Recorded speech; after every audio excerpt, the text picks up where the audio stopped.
Senator Brandis, your time has expired. Senator Wright. Thank you, Mr Deputy President. There's no doubt that the Labor government is now teetering on the brink of missing a once-in-a-generation chance of real school education reform to what is a broken funding model. But before I address this in more detail, Mr President, I do want to speak briefly about the breathtaking hypocrisy of the coalition on this issue, and you'll be happy to hear about that, Senator Mason. Frankly, I find it puzzling as to why the coalition would be indulging in such faux outrage about the government missing opportunities for school reform when their own Education Shadow Minister, Christopher Pyne, is continually saying that there is no need for school reform. It was just 2 weeks ago that Mr Pyne argued that Australia already has a world-class education system for all students, regardless of location, income and school selection. So Mr Pyne must be either ignorant or in denial about the state of public education in Australia to be able to make such a demonstrably false claim with a straight face. Mr Pyne says that the current Australian schools funding system is not broken, but numerous studies, including many of those cited by the comprehensive Gonski review of funding for schools, which marshals national and international evidence, have shown wealth and background are the best indicators in Australia of educational achievement in 2013.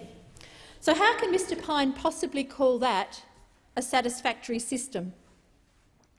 The claim that there is no inequality in our schools in the face of all the evidence is extreme, dangerous and wrong. So on one hand we have the Coalition Shadow Minister saying there is no need for reform, which is simply false. But today we have Liberal Party senators decrying a lack of action on school reform. A total inconsistency. The double standards here are staggering. Indeed, the coalition is so unconcerned about real school education reform that they've actually proposed to continue the current model, which is leaving so many students in disadvantage every year, for a further 2 years at least. However, the Australian Greens are undoubtedly concerned, and we're on the record clearly, by the sluggishness of the Gillard government in acting on the Gonski school funding recommendations. The Gonski review was a watershed document which represents the most comprehensive review of Australian schools in 2 generations.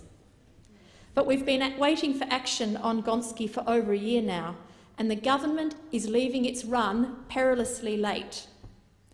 So far, the Labor government has done little more than spruik a set of aspirations. They've been busy selling the need for school funding reform, but there's been little more than talk about how we're going to give every student the start in life that they need.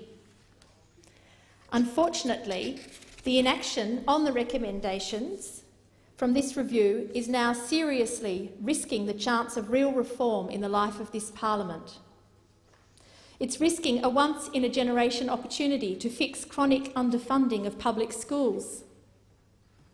The Gillard government's management of the Gonski review recommendations has been alarming. Yes, this is complex law reform. It does require a dexterity of handling and careful negotiations, respectful negotiations with state and territory governments, because we need all levels of government to work cooperatively and collaboratively in the best interests of Australia's students to make sure that we end up with a world-class, equitable school funding system. The negotiations have also required a serious commitment of serious money. Gonski, as we know, recommended $5 billion per year investment in school funding, and in today's terms that is closer to $6.5 billion. It is a serious commitment.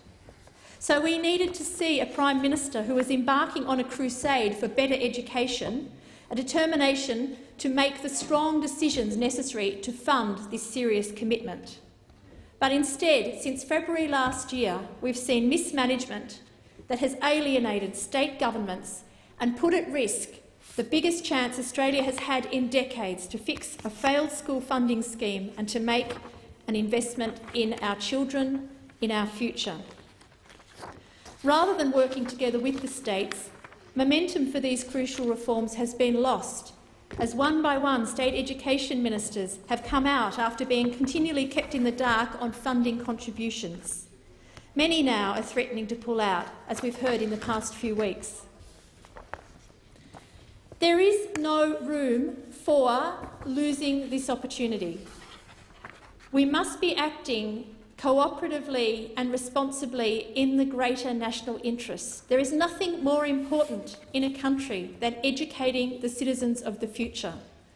Our well-being, our social cohesion and our productivity rely on it.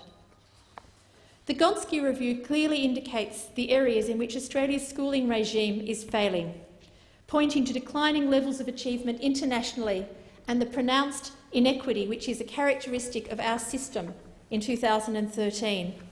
And so we know that there's now a staggering gap of up to 3 years in performance between the most advantaged and disadvantaged children in Australia in Year 9.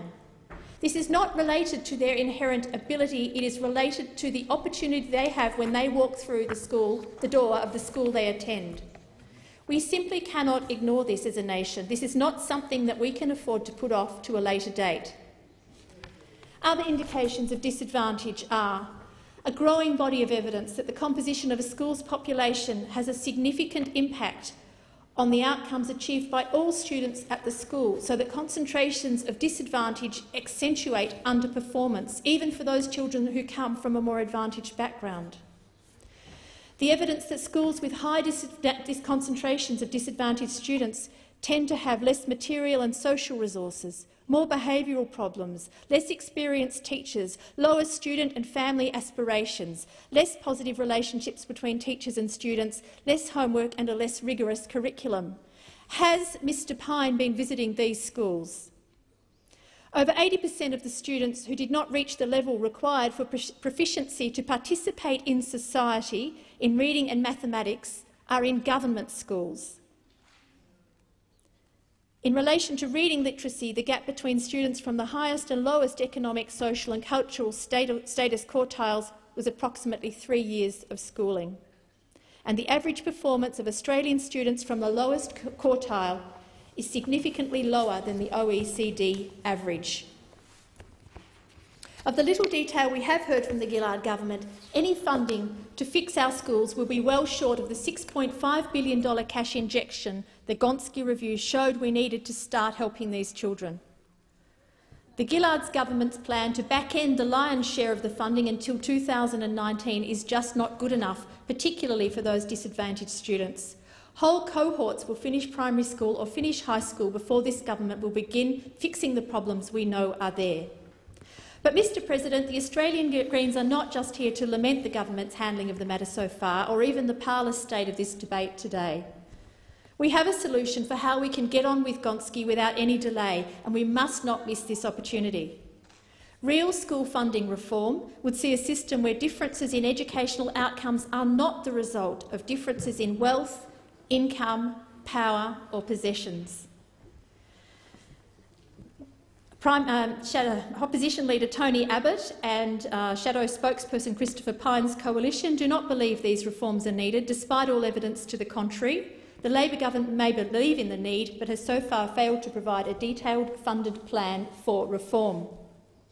The Gonski review has shown the current school funding model is broken and failing our most disadvantaged students, but it has also showed us how to fix this. We need the money and we need the political will, and we need it right now. We need to move beyond political games at every level of government. We need to consider what is best for Australian children and for the future of our country in an increasingly globalised 21st century market. The Australian Greens have been saying consistently that standing up to big business, standing up to the mining companies, plugging the holes in the mining tax would raise significant amounts of money, billions over the forward estimates, enough to fully fund the Gonski reforms.